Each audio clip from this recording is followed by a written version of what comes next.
কি ছাপড়ি রে যে বয়ফ্রেন্ড নিয়ে ঘুরমো, আমরা তো বান্ধবী নিয়ে ঘুরমো।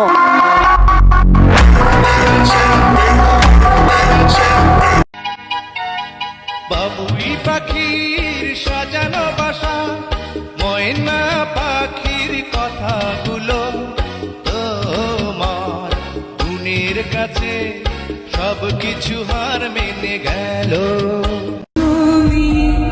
সারাদিন কাটানো বন্ধু বান্ধবের সাথে এখন 5 মিনিটের জন্য দেখা হয় না।